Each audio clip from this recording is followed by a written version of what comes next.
Hello and welcome to the Gaggle, where we challenge and, if necessary, destroy media narratives. I'm George Szamuely. Here with me today, of course, is co-founder of the Gaggle, Peter Lavelle. So, Peter, yesterday, President Putin delivered a major speech at the Valdai club. And as we've said before, Putin is incapable of saying something boring. I mean, he's the opposite of most politicians who are incapable of saying anything interesting. He's incapable of saying anything boring. So with no notes. Yeah, with no notes. Exactly. Every time he speaks, he's going to say something interesting and quite startling. It'll obviously, as always, as in this case also, be picked up by the Western media, who will then, of course, give it a spin, take comments out of context, and say Putin did this and Putin did that. But nonetheless, yesterday he threw down yet another gauntlet to the West. And essentially accused the West, I think, of basically having a nihilistic culture, and pointed out that the rest of the world is kind of moving beyond the West, and the West is going to have to adapt to this situation. So I want to show you just a few highlights, Peter. I mean, it was a long speech, so we don't have to go through everything. And here is the so he quotes obviously Solzhenitsyn, which is the West's continuous blindness of superiority, and which supports the notion that all vast areas on our planet should develop according to the Western systems.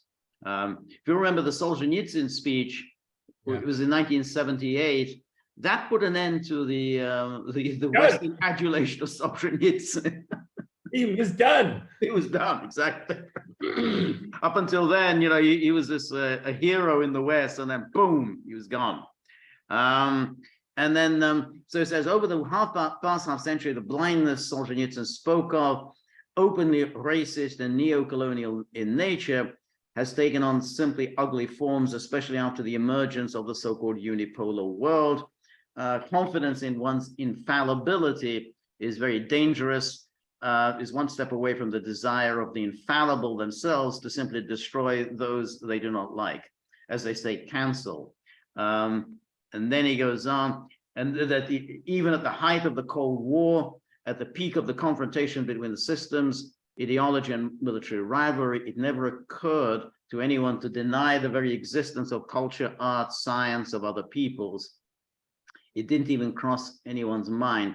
Yes, certain restrictions were imposed on educational, scientific, cultural, and sports ties. Nevertheless, both Soviet and American leaders had enough understanding that the humanitarian sphere must be treated delicately, studying and respecting the opponent, sometimes borrowing from him in order to preserve the basis for sound, fruitful relations. And then he says, what's happening now? At one time, the Nazis reached the point of burning books, and now Western, quote, guardians of liberalism and progress, unquote, have fallen to the prohibitions of Dostoyevsky and Tchaikovsky. The so-called culture of cancellation, we have already talked about this many times. The real abolition of culture mows down everything that is alive and creative, does not allow free thought to develop in any of the areas, neither in economics, nor in politics, nor in culture. So this is very interesting, and he kind of points out that this war that you're waging against Russian culture is actually part and parcel of the general culture of cancellation that you wage in the West against your own culture. The dead white males, the horrible Europeans, the slave owners who founded your country. So he said this is all part and parcel of it.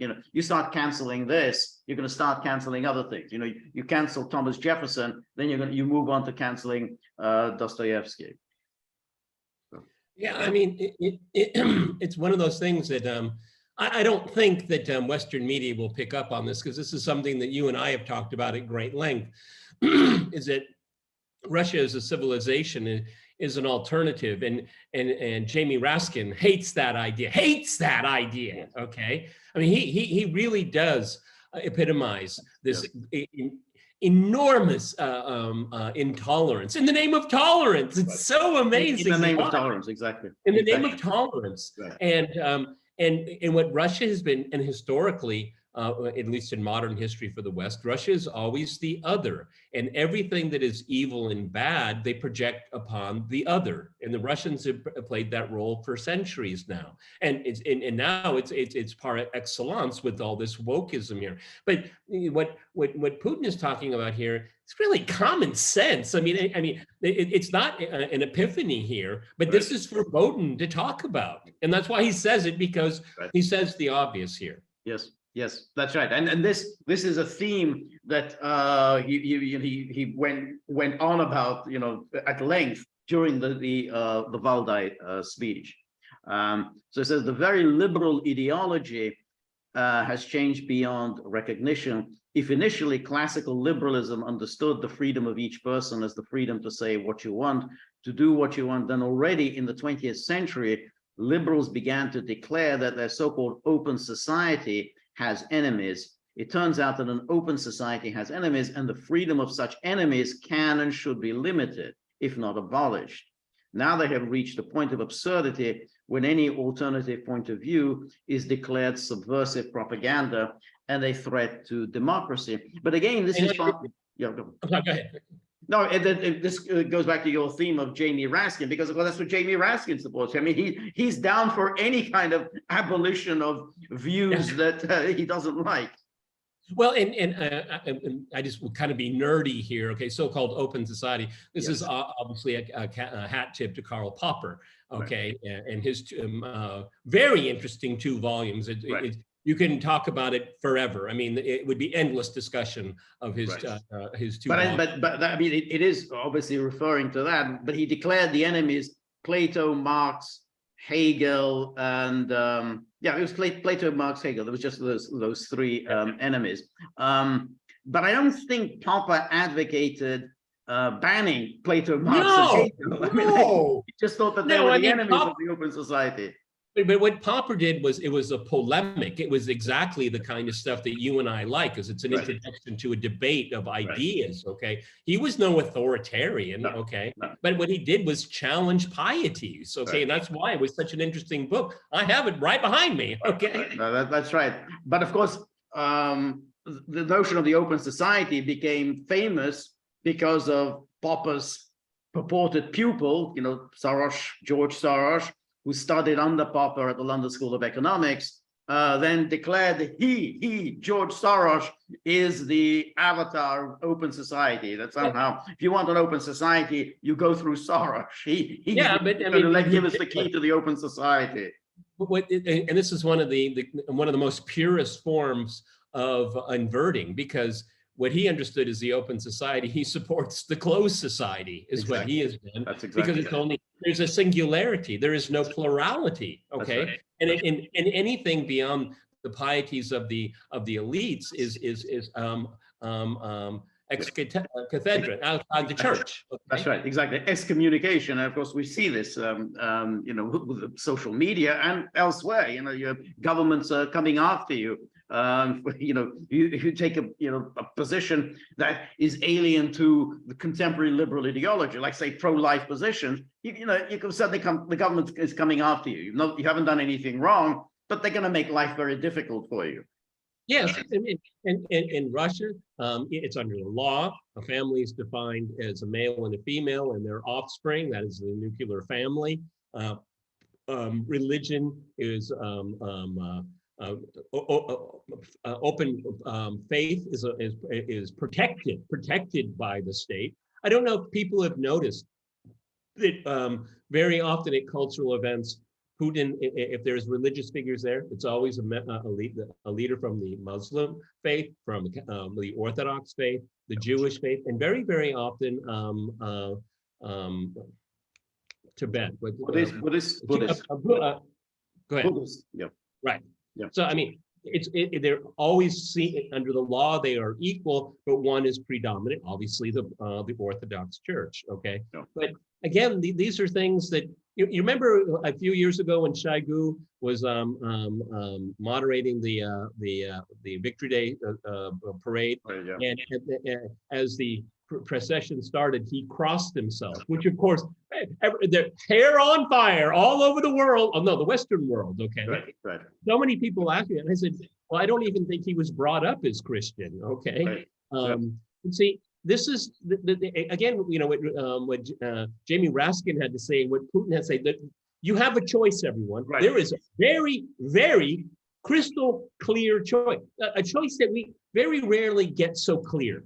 That's an excellent point. In other words, here is the kind of the hysterical liberal intolerance that perfectly embodied by Raskin, who's a prominent figure on the American political scene. He's an important figure in the Democratic Party caucus.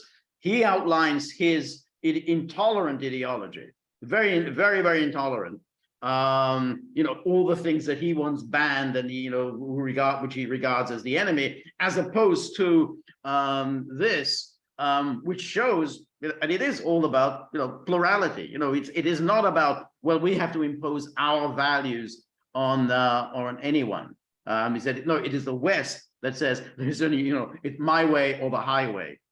Yes, and this and what Raskin had to say, George and I talked about it at great length yesterday, is that this liberal ideology, you can call it progressive if you want, because that's a distinction within the American political spectrum. It's not really that important. They use this progressive liberal ideology in support of war. That's amazing. That is such an inversion of what it was all about. Because if you look at like libertarians are fundamentally against war because it's bad for trade. Okay, and they have a foundational reasoning for it, and a reason that is easily understood. It's not particularly ideological. No, but that's no, exactly. No, but that's the thing, because it's a messianism, and messianism has certainly gone together with war. I mean, you think of the French Revolution. I mean, so it starts off with a rejection of the monarchs because they were too addicted to wars, and then the French Revolution, they waged war against Europe for the next 25 years. So it's it's well known in history, and which is why I think these people like Raskin and the Democratic Party today is so dangerous, because they are in the grip of a messianic ideology, something new. So it's different from previous messianic ideology, but it's nevertheless clearly has resemblances to previous ideologies. Yes, when it's messianic, and particularly when it's married with political power. Right. I mean, one can have a messianic view of the world, and you're free to believe that. But when you supercharge it with a military and unlimited funding, and it's focused on a very, very corrupt regime, Ukraine. Okay, this is when it becomes very, very dangerous, because as George and I discussed, and elsewhere on the internet, I noticed today, though they didn't do as good a job as we did. Sorry, I don't like to pat ourselves in the back often, but sometimes it's warranted. Is that because there was this belief that somehow this war must come to an end, because if it's going to be a stalemate, which it's not, then if it's in their view is like, then we have to have some kind of negotiated settlement, okay, to stop this war that is a stalemate. And this ideology does not permit that. It does not permit, because that means you're compromising your pure everything. See, with these people, it's purity. It's purity. If you look at what we're looking at here, Putin's is saying there's no such thing as purity. Okay, right. It's more. It gets down to in our modern world to sovereignty, and it's up to sovereign countries and sovereign people to decide what is their truth. No, that's absolutely right. And he talks about this at some length in the speech. So and then he says, whatever comes from Russia is all the intrigues of the Kremlin. And then, are we that powerful?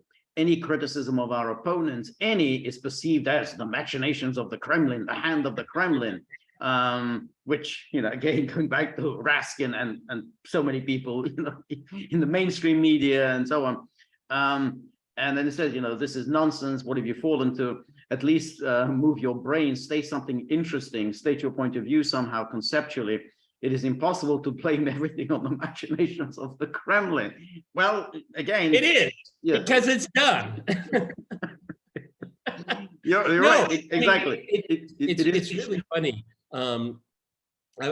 We watched this with Russiagate. You know, Russia's trying to destabilizing the West. Well, because of neoliberalism, the West is destabilized. Right. Nobody outside has to destabilize it. Nobody has to do it. Not bots from Macedonia. Not anyone has to do this, okay? Because the instability is a direct result of this ideology. It creates unstable societies. Yes, and again, it encourages, empowers crazed elites to, you know, pursue these unicorn ideas, like everybody wants to be like us. That's right. No, that is not true. And remember, George, with the advent of the internet, everyone will be equal on the internet, level playing field. And if we all get to know each other better, there will be no misunderstanding. No, the internet has told us the completely opposite. The more you learn about some people, say, no, I don't want to be like that. I don't believe that. And these people control the internet. Right. They control your access to it, right. Okay? That's right. Again, this is antithetical. We have two very crystal clear positions here. Yeah, no, and it is very much this this messianic ideology. I mean, it's no accident that all these US embassies around the world put up LGBT flags on during Gay Pride Month.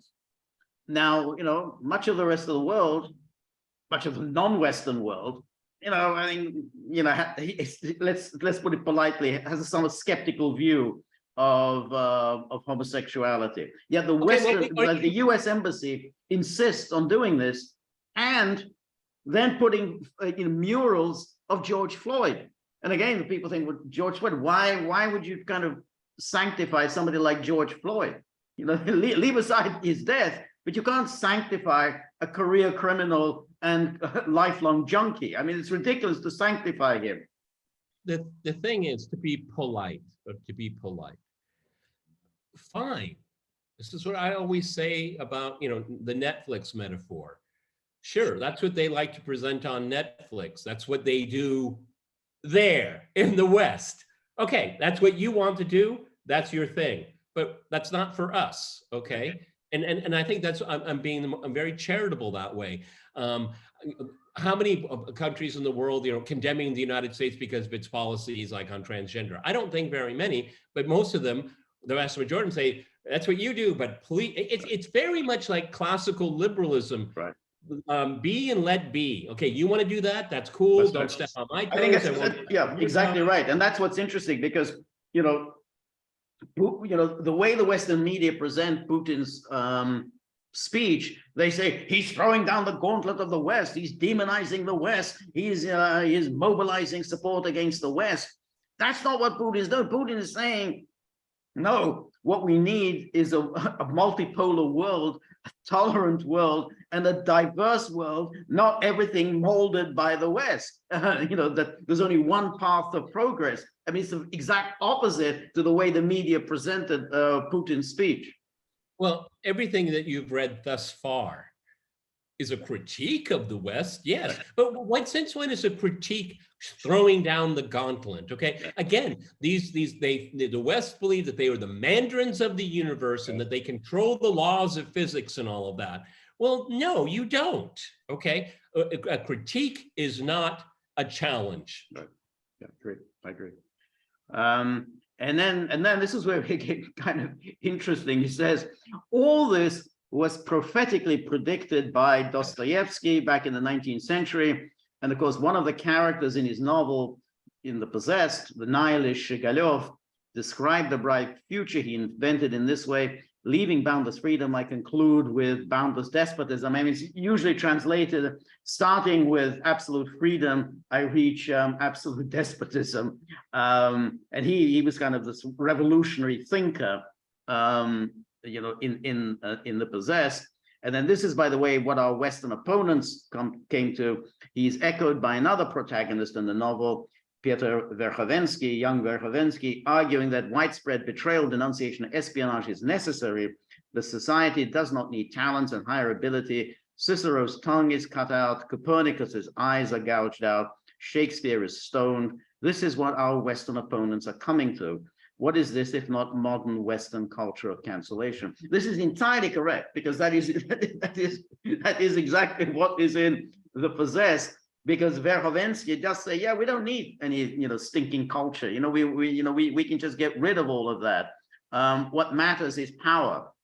And how do we get power? Well, we get power by destroying everything, destroying the past, destroying culture, destroying history. So we leave people with nothing, and then power, falls into our hands. So Verhovensky is he's basically kind of a Lenin figure. He's the sort of complete fanatical revolutionary. Yeah. And that is why people may ask, well, why should a Russian president in the 21st century be talking about this? Well, he lived under a regime that did exactly what Dostoyevsky. I mean, it's prescient. It's prescient because that's exactly what the Bolsheviks did. Okay, and now having survived the Bolsheviks, the communists, Stalin, the West wants its shot at it. It's really, it's extraordinary, George. That's right. That's exactly it. And the Bolsheviks, incidentally, censored Dostoevsky. They obviously it was a classic, so they didn't ban it entirely, but they did censor particularly that book, The Possessed. Because some of it was just a little too close to the knuckle. So they cut out parts of it. And notes from the underground. Yeah, exactly. But I think it's again interesting. He brings up Verhovensky and Shigalov because they are indeed very apt to where we are today. And then said he was on unification, on financial and technological monopoly, on the erasure of all kinds of differences that the Western model of globalization, neo-colonial in its essence, was built. The task was clear: to strengthen the unconditional dominance of the West in the world economy, and for this to put at the service of natural and financial resources, intellectual and human economic opportunities of the entire planet, to do this under the source of the so-called new global interdependence. And then he goes on, as soon as the benefits of globalization began to be derived, not by Western countries, but by other states, and above all, of course, we're talking about the large states of Asia, the West immediately changed or completely canceled many rules, and the so-called sacred principles of free trade, economic openness, equal competition, even the right to property was suddenly forgotten. As soon as something becomes profitable for themselves, they change the rules immediately on the go in the course of the game. So that's kind of, as soon as, people learned, technology, finance and everything else, suddenly you change the rules of the game, and you start putting in all sorts of restrictions, and of course you start seizing other people's property. You're supposed to the sanctity of property. You can't just grab other people's foreign exchange reserves. You can't just grab the property of people whose only crime is that they happen to be Russians. But again, you change the rules of the game. Well, the term globalization, it's such a misnomer today, because the West is like, globalization is good, okay, because it's part of their values. But no, it's not. It's Westernization. It's a form of modernization that is controlled by the West, and your development must be along Western terms, and when it's along Western terms, it's to the West's advantage and profit. That's what he's getting at here. That's right. Don't come up with your own technology. Don't come up with your own trade. Oh, don't get better at it than we do. Oh, no. You're not supposed. Oh, and God forbid you can do it independently. Oh my God. Okay. That's right. And you got to use the dollar. You've got to use the dollar. Right. And he talks at some length about that. He said, hey, we have dollar as the reserve currency, but we reserve the right to use the dollar in order to punish you.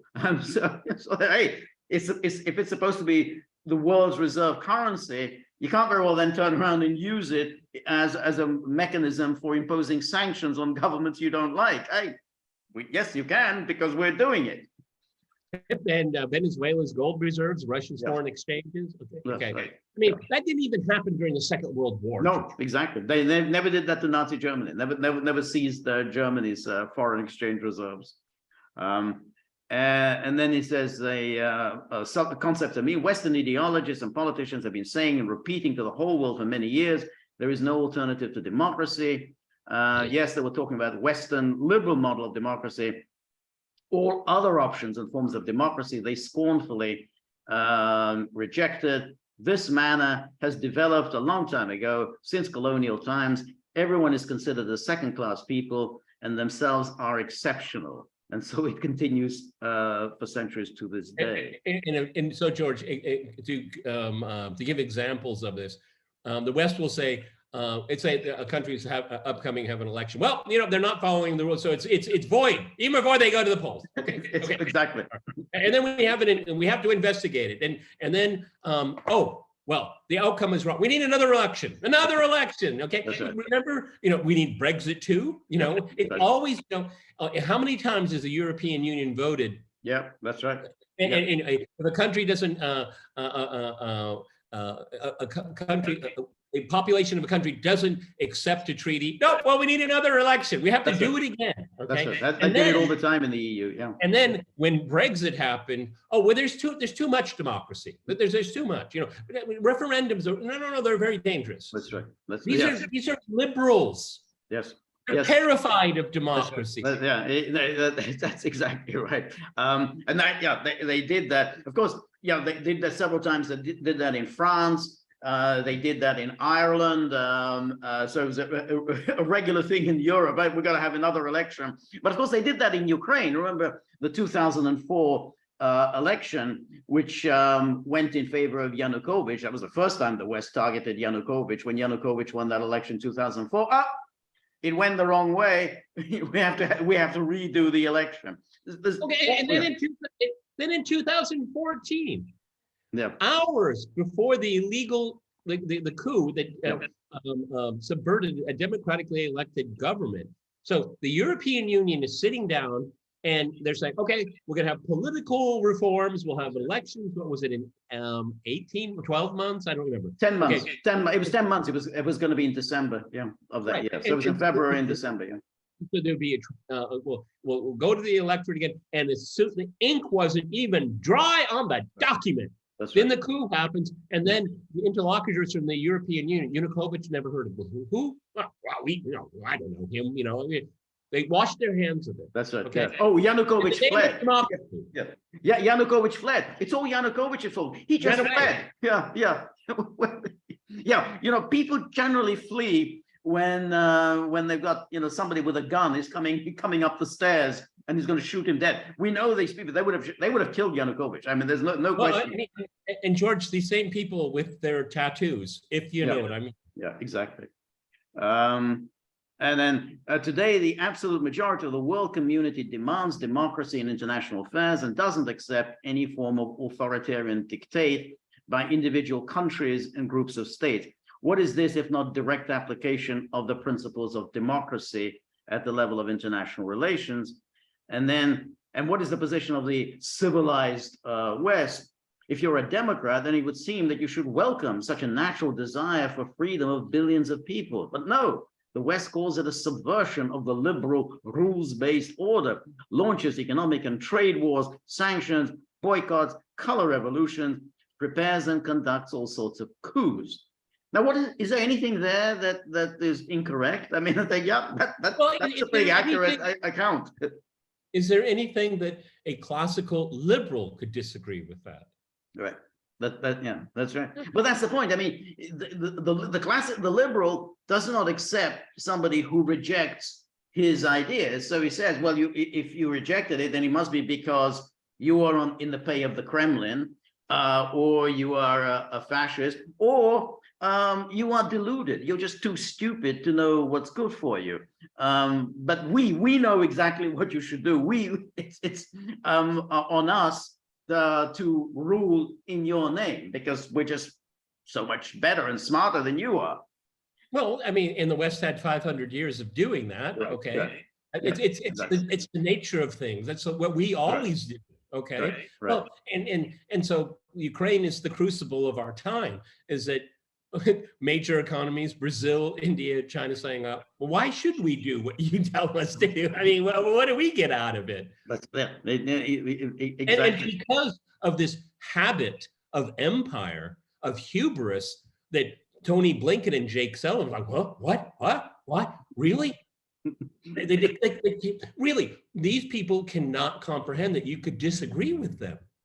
That's right. Yeah. And then they can't say, but you started this conflict by overthrowing the government. You arm these people to the teeth.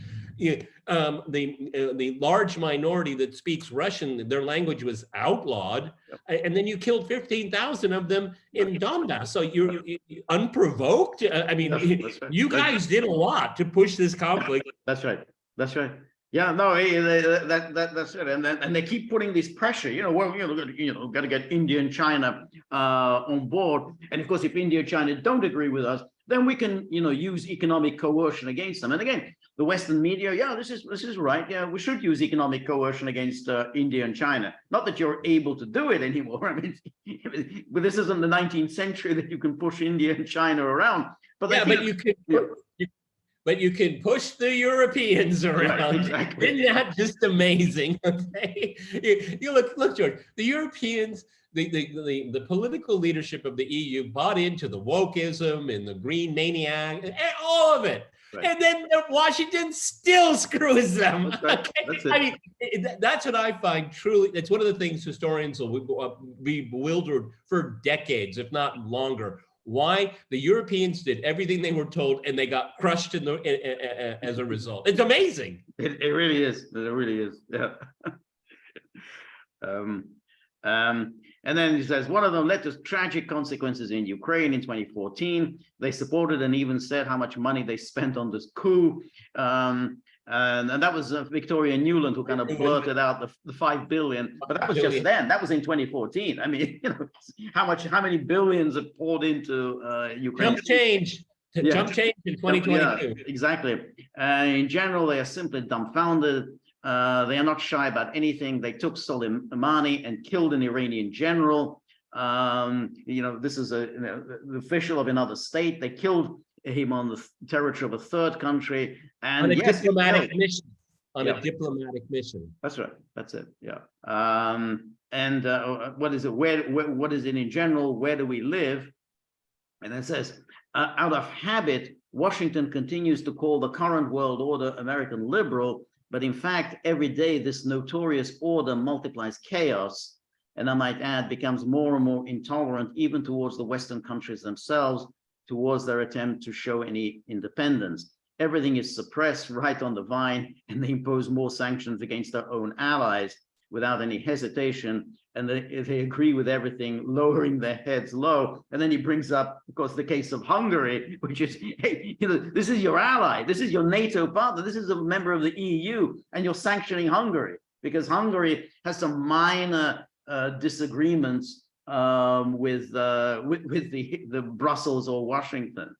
And then for 1,000 years, this is the way it makes the contrast between the West and the Russia. For 1,000 years, we in Russia have developed a unique culture of interaction between all world religions. There's no need to cancel anything, neither Christian values, nor Islamic, nor Jewish values. We have other world religions. We just need to be respectful to each other. In a number of regions of the country, people walk together, celebrate Christian, Islamic, Buddhist, and Jewish holidays, and do it with pleasure, congratulating each other and rejoicing for each other. And then I'm convinced that real democracy in a multipolar world presupposes the possibility of any nation or any society or any civilization to choose its own path, its own socio-political system. If the United States and the EU country have such a right, then the countries of Asia, the Islamic State, the monarchies of the Persian Gulf, and the states of other countries certainly have such a right. Of course, our country also has it, and no one will ever be able to dictate to our people what kind of society and on what principles we should build. But you see, what is controversial? What is controversial about that? No, that's exactly. I mean, what he's saying is, you see, the West thinks of itself as being democratic and pluralistic, and they say, "Oh, Putin is waging war against the democratic pluralist West." No, Putin is saying the exact opposite. You are not democratic. You are not pluralist. you basically have a one monolithic idea of civilization, and you impose this on the rest of the world, and the rest of the world doesn't like it. That's what Putin is saying. Who held a conference saying democracies versus authoritarians? It wasn't Russia. Russia didn't say, hey, let's gather together all the countries of the world whom we can call democracies and declare at this conference how we really hate all the authoritarians of the world. I mean, that was Washington. That wasn't Moscow that did this. So, and there's a development should proceed precisely in the dialogue of civilization based on spiritual and moral values. Yes, different civilizations have different understanding of a person, his nature, and it's extremely important to have a common foundation on which we can certainly build and must build our future. And then he says, traditional values are not some fixed set of postulates that everyone must adhere to. Their difference from the so-called neoliberal values is that in each case they are unique because they follow from the tradition of a particular society, its culture and historical experience. Therefore, traditional values cannot be imposed on anyone. They must be respected, carefully treated with what every nation has chosen for centuries. This is what Jamie Raskin was raving about. You know, this is that Russia is the fount of this reactionary, whatever was it, misogynistic, patriarchal, homophobic. I mean, whatever everything is, a sort of the fount of all of that is Russia. Yeah, that was like that was neoliberalism in a blender. Yeah. And then respect for the peculiarities of peoples and civilizations is in the interest of everyone. In fact, this is also in the interest of the so-called West. Losing its dominance, it quickly becomes a minority on the world stage. And of course, the right of this Western minority to its own cultural identity must be ensured. It must be treated with respect. I emphasize with an equal footing with the rights of everyone else. It's saying, well, you know, you're going to be the minority, and we're going to defend your rights when you become a minority in the world. It's really extraordinary because this is a forensic examination of what's going on. Again, the West thinks that, first of all, no one outside of the West can comprehend the unique knowledge that they have.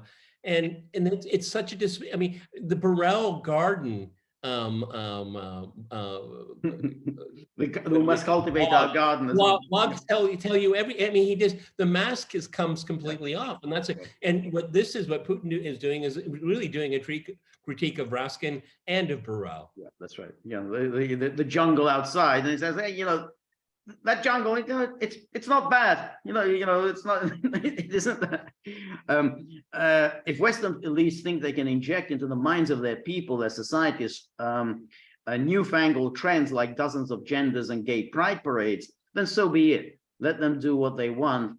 But what they certainly have no right to do is to require others to follow in the same direction, which again is a kind of commonsensical position, but the New York Times ran with the headline, you know, Putin mobilizes the world's conservatives. I think, you know, I mean, by world conservative, I mean, of course, the American conservatives. But it's just simply but George, that's what they're so terribly afraid of.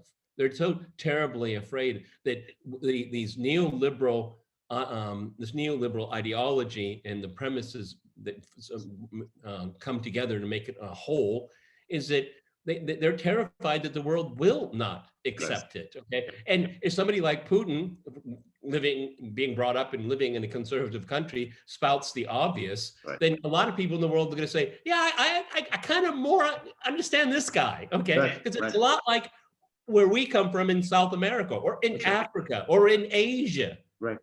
Yeah, that's right. And also in large parts of Europe. I mean, you know, large parts of Europe haven't quite, you know, subscribed to the Jamie Raskin view of the world. I mean, it's still kind of a minority position. It just happens to be very powerful. In other words, the Western elites have kind of embraced a variety of Raskinism, but that's not shared by everybody even in the West. I wouldn't be surprised that Raskin's speech will never be translated into Polish.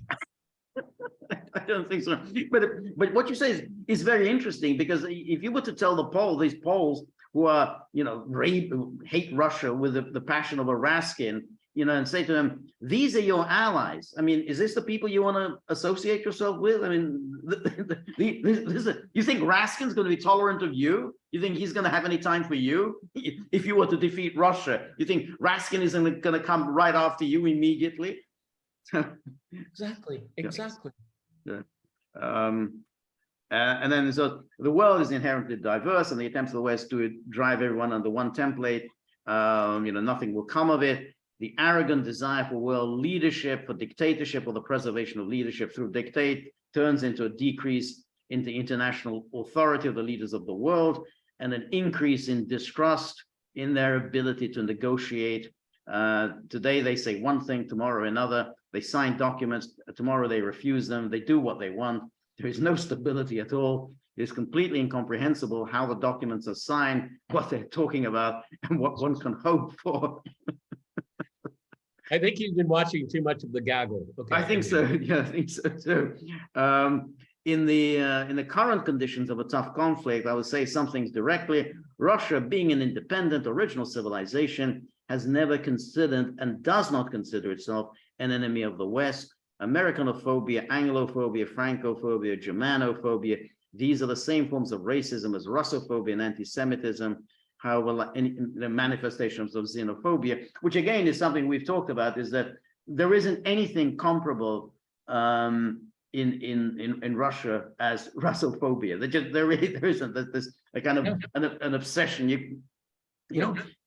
Like James Clapper coming on and saying, what is it that is in the Russian DNA? Lying is in the Russian DNA, or whatever it was that he said. There's nothing comparable in Russia. Not at all. No. Even the way that this Ukrainian political minority, has been promoted to spew Russophobia. Russia overwhelmingly would never talk about Ukrainians that way, never. That's right. Because they have family there. It's like Babushka lives there, and my uncle lives there. I mean, Raskin and all these other people, they have no real life understanding. No, none at all. None at all. To them, Russia is just the other. Everything that they hate is, they simply project onto Russia. And then he says, there are two Wests, at least two, maybe more, but at least two. The West of traditional, primarily Christian values, freedom, patriotism, the richest culture, now Islamic values too. This West is close to us in some ways. We have much in common, even ancient roots. But there is another West, aggressive, cosmopolitan, neo-colonial, acting as a tool of the neoliberal elites. It is precisely with the dictates of this West that Russia will never put up with. And this was interesting. He's saying, yeah, we have a great deal in common with the real West, and not with this. And that's why it's so surprising that conservatives in the West don't understand this, that they have a great deal in common with Russia. They don't get this. They simply refuse to understand this. Every once in a while, Douglas McGregor will say this. Okay? Right. That exception. Yeah. I tend to think, I'm trying to be charitable here, I tend to think a lot of conservatives do believe it, but it's just politically too dangerous to say it. Okay. Right. I mean, look at Douglas Murray. I mean, he's a classical conservative, but he's a Russophobe. Completely obsessive Russophobe. Yeah, exactly. Spouts all the stupid cliches about Russia, and then does the piety of Islam. We unlike Islam, we're really tolerant. We believe in the diversity of opinion here. Yeah, right. That's why you want to ban anything to do with Russia. That's how much you believe in diversity. But it was interesting that I listened yesterday to Steve Bannon's show, and Bannon, kind of a leading conservative in America, and on his show he had all of these Russophobes, some often because they have families that had once lived under communism, like Dr. Sebastian Gorka, Boris Epstein, who was born in the Soviet Union but left as a very small boy, And they were just spouting off, Putin, KGB, the usual stuff. And you think Bannon is smart enough to know that if you like conservatism, the values that you espouse, then Russia espouses those values. And Russia poses no threat whatsoever, none to the security of the United States. Never at any time has it posed any threat. So why is Bannon aligning himself with these stupid Russophobes? Yeah, I mean, and plus, the totality of this of Putin's message here is peaceful coexistence. Yeah, I mean, exactly. if you want to do that, that's fine, but don't push it on everyone else, okay? Right. And don't use the tools of the modern world, the internet, your financial system, all that. All of that it's all coercion, and don't force it on anyone else. I mean, that is a classical liberal idea, George. Exactly. I mean, it's been entirely misinterpreted to suggest that we are the tolerant ones and they're the ones that are intolerant. But that's exact opposite of his message. So Russia survived all the difficulties of that time. So I can talk about the 1980s. Coped with internal, external terrorism. The economy survived, began to develop, and defense capability began to increase. We tried to build relations with the leading countries of the West and with NATO. The message was the same: let's stop being enemies. Let's live together. Let's have dialogue, build trust, and hence peace. We were absolutely sincere. I want to emphasize this. We clearly understood the complexity of such a rapprochement, but we went for it. And what did we get in return? We received a no in all the main areas of possible cooperation. We have received ever increasing pressure on us and the creation of hotbeds of tension on our borders. And what is the purpose, if I may ask, of this pressure? It's that easy to train, isn't it? The goal is to make Russia more vulnerable. The goal is to turn Russia into a tool for achieving its own geopolitical goals. And strictly speaking, this is a universal rule. They try to turn everyone into a tool in order to use these tools for their own purposes. And those who do not submit to this pressure, do not want to be such an instrument. Sanctions are imposed against them. Economic restrictions, coups are being prepared, where it's possible to be carried out. And in the end, if nothing can be done at all, there is only one goal: to destroy, to brush it off the political map. Didn't work out so well, and we'll never deploy and implement such a scenario in relation to Russia. And then said, Russia does not challenge the elites of the West. Russia simply defends its right to exist and develop freely. At the same time, we ourselves are not going to become some kind of a new hegemon. Russia does not propose to replace unipolarity with bipolarity, tripolarity, and so on. The dominance of the West with the dominance of the East, North or South. This would inevitably lead to a new impasse. And again, that's a very important point. Russia has not and doesn't have any interest in imposing its values on anyone. He just says, don't impose it on us. And don't think that we're going to be subordinate to anyone else. It's just not. It's not who we are. We've never succumbed to anyone, and we're not going to succumb to you. Well, and it's done in practice. So look at 2014, the referendum in Crimea. The whole thing about the West coup in 2014. Remember, it was at the end of 2013. The EU was promoting civilizational choice. Well, they were given a civilizational choice, and they chose. They chose. Civilizational choice. That's exactly, that's explicit. That's what they said. The meaning of today's historical moment lies precisely in the fact that all civilization states and their integration really open up opportunities for their own democratic path of development. And above all, we believe that the new world order should be based on law and right.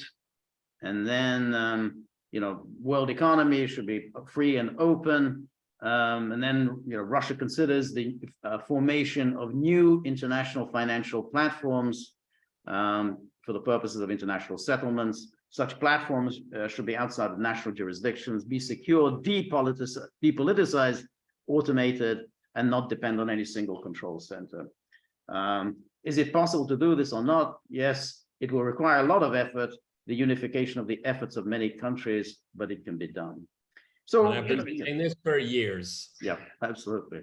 Anyway, I mean, that's pretty much the thrust of his speech. And obviously, you know, as we've shown, it's very different from the way it's been presented in the Western media. No surprise there. But it's sort of interesting again how the West doesn't see itself as, you know, it's unable to see itself as the rest of the world sees it. So hey, well, we're liberal, tolerant, diverse, you know, all this. That's not how the rest of the world sees you. But as if that's a good thing. I mean, their primordial assumption, right. I would question. Right. Yes. That's that's right. That's right. And really, this, you know, is the message that you get from it is that, you know, ultimately, you know, the West can't maintain its hegemony and use its power, you know, to coerce everyone. It's just, you know, it's not a possibility. You don't have the economic strength to go on doing this. And I mean, he doesn't really go into this in any great detail, but the failure of the sanctions regime against Russia just shows the vulnerability of the West. And they thought they could bring Russia to its knees. They couldn't. Coercion isn't working. And lo and behold, George, the power of your ideas are not moving people. As a matter of fact, people are moving away from it. They're repelled by it. Yeah. And that's what these neoliberal ideology, they can't comprehend that you don't want this. Okay, they really are living in their own personal hell in their head. Okay. Yep. Yes, that's right. And they, you know, they could get away with it for a long time, because even after World War II, even after decolonization, the inequality between the West and the rest was just, you know, prevented, you know, the rest of the world making any serious challenge to the West. But now it's changed. I mean, given, you know, the rise of China, the rise of India, it's just, you know, there really is now a serious challenge to the West. And there's not much the West can do about this, because the things that it used to have, these economic and financial tools, they're kind of disappearing. You know, countries are moving away from using the dollar. That's problematic. And if countries start dumping the dollar, as China could do, you know, that's not going to be very nice. So, you know, how exactly are you going to go on financing your deficits if the Chinese start dumping the dollar? But China is dumping the dollar slowly but surely. Is what it's doing is, and it's very, very smart. Buy real assets. Get rid of, you know, here are dollars. We'll take the real assets that have real value, and not this money that the Fed just printed out of thin air. Okay. Exactly. So, all right, everybody. This was George did a wonderful job in curating, and that was only part of what. That was only part of it. He was a big address. Resolute and defending conservative values. Yep. Values that most of the world adheres to. Exactly. Okay. Exactly. All right, everybody. This is The Gaggle. This is Peter and George. We're on local, so please go to thegaggle.locals.com. Please visit our store. And I know the withdrawal starts now. It's brutal. You know, it's Friday, and this is when the nightmare begins. You know, no live stream until next Tuesday, 3 p.m. Eastern time. I don't know what people are going to do. I mean, just go straight to bed, take a lot of sleeping pills, and just see if you can, you know, you can while away the hours. Okay, but drink and binge watch something. Exactly. But yeah, maybe that's better than sleeping. So please join me at 3 p.m. Eastern time. Come with questions, comments, criticisms, suggestions, and on the way out of the door, remember, little buddy, remember how prone he is to depression. You know, that's a look of depression if ever I saw one. And we know what cheers him up. When he hears the clinking of coins in that tip jar, you know, always suddenly he perks up. So, you know, so we're very grateful for all your help and friendship and support. The more you're able to donate, the more of these videos we can make, the more we can invest in new technology. And above all, you know, the more likely it is that Buddy's mood will improve. And lift the atwa. Exactly, lift the atwa. Remember, if you like The Gaggle, please like, share, and subscribe. See you soon. Bye.